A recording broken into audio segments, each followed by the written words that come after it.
कि जो जंगी हालात हैं और जो इलाकाई तनाज़े हैं इस वक्त, वो जल्द से जल्द वो ख़त्म हों।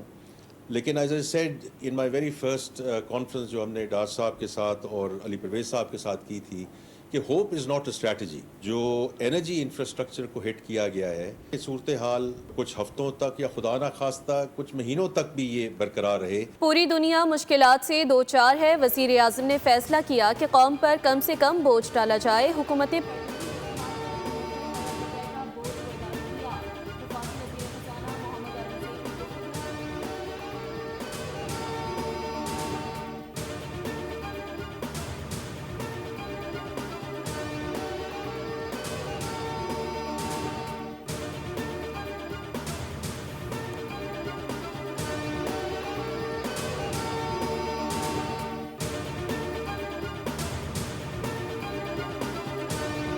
PSL तो हम करेंगे इंशाल्लाह ताला, और 26 से ही शुरू होगी। जब तक ये थोड़ा सा क्राइसिस चल रहा है, हो सकता है 10 दिन में ख़त्म हो जाए, हो सकता है 15 दिन में ख़त्म हो जाए, उस वक्त तक हम स्टेडियम में क्राउड को इजाज़त नहीं देंगे। तो जो मतलब ये है कि मैचेस जो होंगे वो बगैर क्राउड के होंगे। मैचेस हमारे इस दफ़ा हमने फैसलाबाद में भी रखा था, पेशावर में भी रखा था, पिंडी में भी होते थे। इस दफ़ा कोशिश कर रहे थे कि नहीं मुमकिन हुआ, लेकिन अगले साल इंशाल्लाह ताला हैदराबाद और मुजफ्फराबाद में भी करेंगे।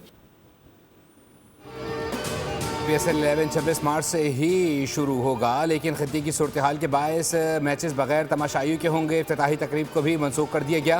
फैसला हुकूमती बचत पॉलिसी के तहत किया गया। चेयरमैन PCB मोहसिन नकवी की प्रेस कॉन्फ्रेंस। कहा PSL के मैचेस सिर्फ लाहौर और कराची में होंगे।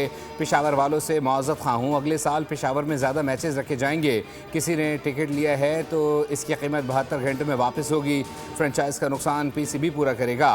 सिक्योरिटी से मुतालिक हमें ज़्यादा मसला नहीं है। दुआ है खित्ते की सूरत हाल जल्द मामूल पर आ जाए। जैसे ही हालात नॉर्मल होंगे तो शायकीन को आने की इजाज़त होगी।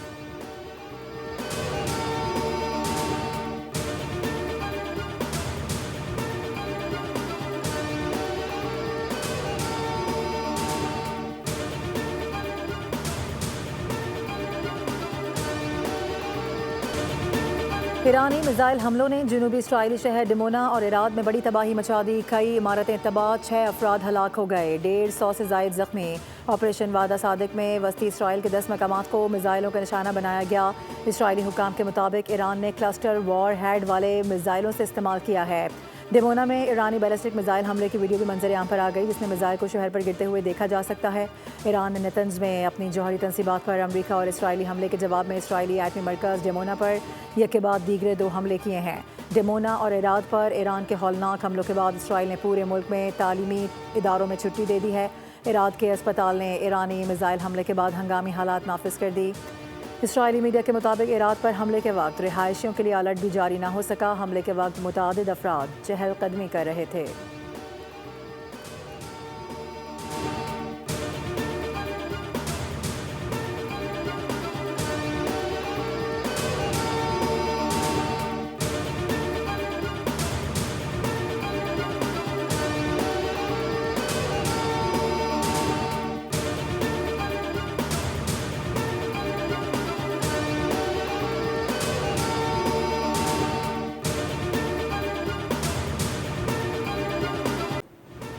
हुकूमत ने गरीबों के बाद अमीरों को भी झटका दे दिया। हाई ऑक्टेन पेट्रोल की कीमत में 200 रुपये इजाफा कर दिया।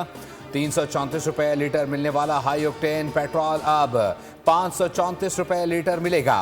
वज़ीर आज़म शहबाज शरीफ की ज़ेर सदारत इजलास में अहम फैसला कर लिया गया। वज़ीर आज़म ने नोटिस दिया था कि महंगी तरीन गाड़ियों में इस्तेमाल होने वाले हाई ऑक्टेन फ्यूल पर लेवी बढ़ाई जाए, जिसके बाद हाई ऑक्टेन फ्यूल पर मौजूदा लेवी 100 रुपये फ़ी लीटर से बढ़ाकर 300 रुपये फ़ी लीटर कर दी गई। फैसले के बाद हुकूमत को तकरीबन 9 अरब रुपए माहाना बचत मुतवक्के है, जिससे आवाम को रिलीफ दिया जाएगा। फैसले से पब्लिक ट्रांसपोर्ट और हवाई जहाज़ों के किरायों में इजाफा नहीं होगा।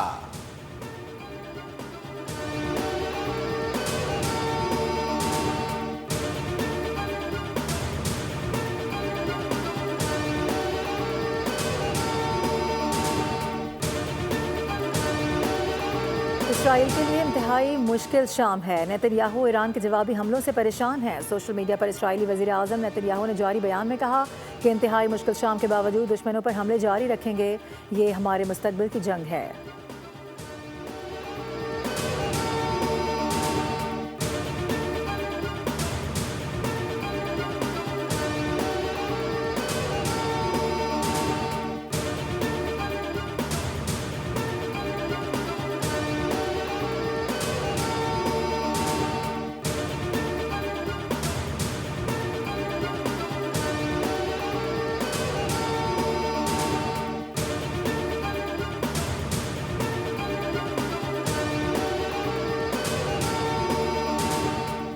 अफगानिस्तान में तालिबान अबूरी हुकूमत के शहरियों पर मजालिम बढ़ने लगे। अफगान मीडिया ने तालिबान हुकूमत का मकरू चेहरा बेनकाब कर दिया। एक साल में तकरीबन 1200 शहरियों को कोड़े मारे गए हैं। 6 अफराद को फांसी दी गई है। सजाएं काबुल, हेरात, बलख, कंदार, नंगरहार, खोस्त और बदख्शां में की गई है। अफगान मीडिया के मुताबिक 8 माह के दौरान तकरीबन 100 खवातीन को कोड़े लगाए गए।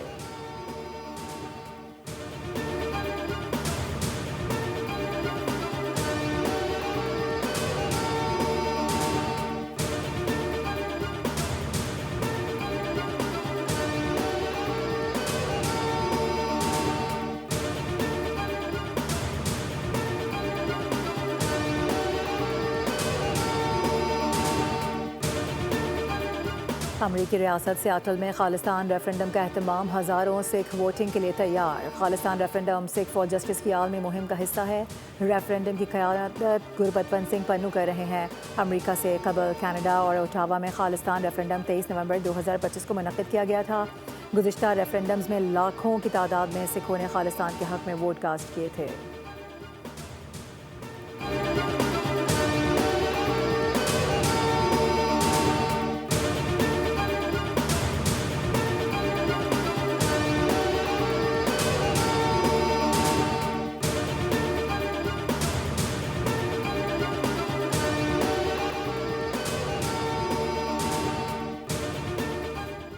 बरतानिया ने अमेरिका को ईरान पर हमलों के लिए अपने अड्डे इस्तेमाल करने की इजाज़त दे दी। डाउनिंग स्ट्रीट के मुताबिक बरतानवी मफादात के तहफ़्फ़ुज़ के लिए इक़दाम जारी हैं। ईरानी वज़ीर ख़ारजा अब्बास इराक़ची ने रद्द अमल देते हुए कहा कि बरतानवी वज़ीर आज़म अपने शहरियों की ज़िंदगियाँ ख़तरे में डाल रहे हैं। अमेरिका और इसराइल के हमलों के दरमियान हॉर्मुज़ खोलने पर बात नहीं हो सकती। दुनिया को ईरानी ताकत के साथ तवानाई तनसीबात गैर महफूज होने का अंदाज़ा हो चुका है। आर्जी नहीं, मुकम्मल, जामे और देर पा जंगबंदी चाहते हैं।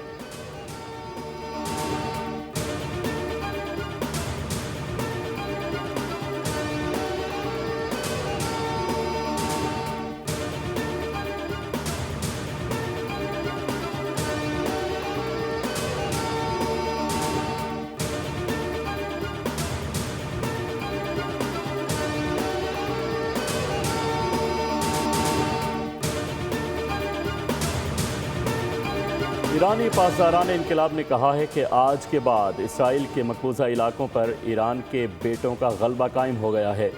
एरोस्पेस फोर्स के कमांडर ने बयान में कहा कि इसराइल ने जिन इलाकों पर कब्जा कर रखा है उसके आसमानों पर अब ईरानी मिसाइलों का तसल्लुत है। ईरान की नई हिकमत अमली और लॉन्च सिस्टम से अमरीकी और सेहूनी कमांडर हैरान रह जाएंगे। आज रात इसराइली मकबूजा इलाकों का जनूबी हिस्सा कई घंटों तक ईरानी मिसाइलों से चमकता रहेगा। खातिमुल अंबिया मरकज़ी हेडक्वार्टर के तर्जुमान का कहना था कि ईरान ज़्यादा जदीद निज़ाम के साथ दुश्मन पर कहर बरसाने के लिए मैदान जंग में दाखिल हो चुका है।